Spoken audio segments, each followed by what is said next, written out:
Hi, this is Donald Foyle, former Golden State Warrior, and you're watching Bay Area Sports Wrap.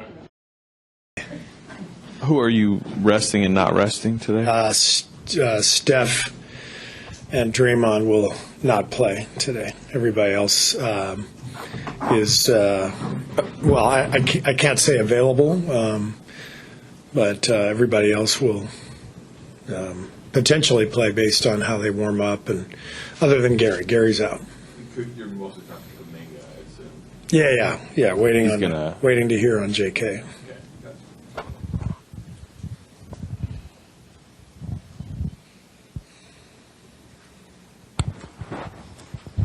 Steve, rewatching the game yesterday, and I didn't realize this in real time, I guess, but Trace was pretty effective when he was out there. Only played 22 minutes, though, and I'm wondering how flexible are your rotations in a situation like that where you guys went small and got crushed for a while there?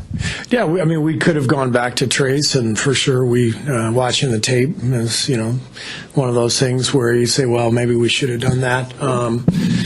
We also feel like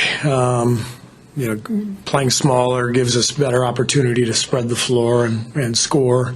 So that's one of those things where you just kind of weigh your options and just make your decisions in the game.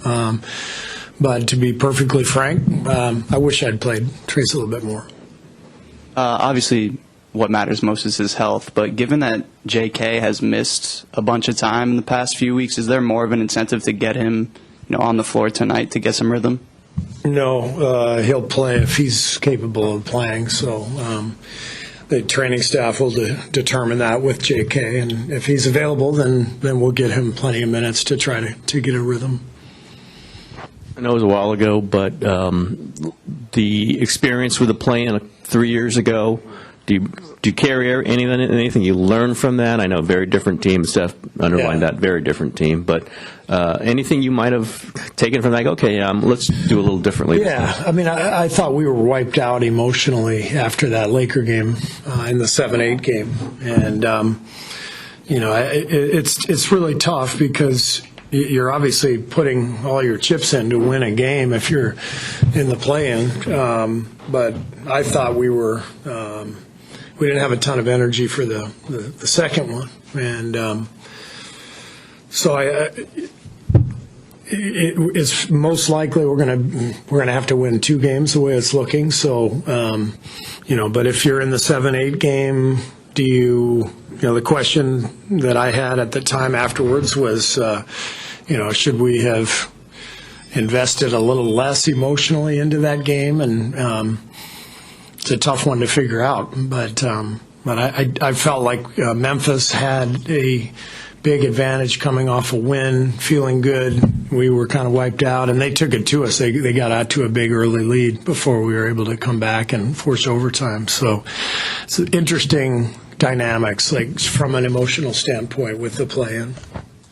Steve, I asked you something similar a little bit ago, I think before that Lakers game, but usually at this time, last game of the season, even if you're in the play-in, you may have an idea of who you're facing in that, or even if you make it past the first round. How challenging is it to go into the last game of the regular season, one, not know who you're facing in the play-in, but then even at the top of the West, that 1, 2, 3 is really jumbled. You can't do much prep work, I'm assuming? Well, yeah, we have a lot of coaches. We have Scott Vaughn, our advanced scout, is out there. He watches these teams all year. So we have a database with our, potential game plans for any opponent.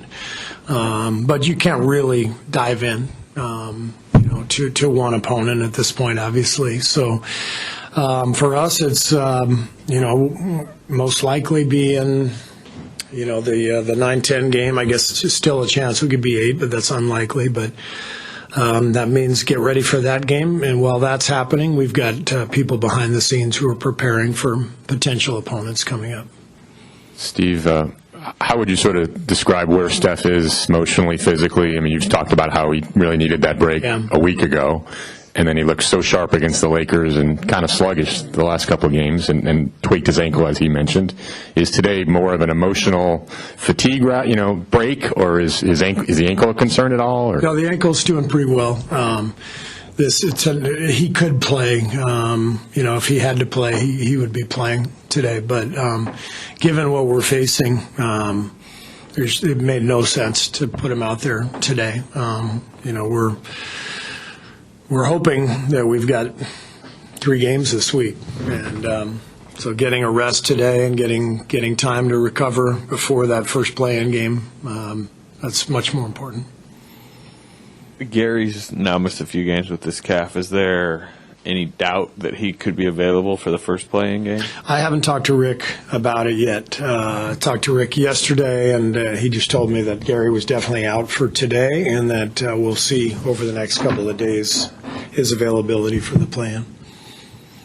Steve, take you a little bit even farther back, early 90s, Cleveland.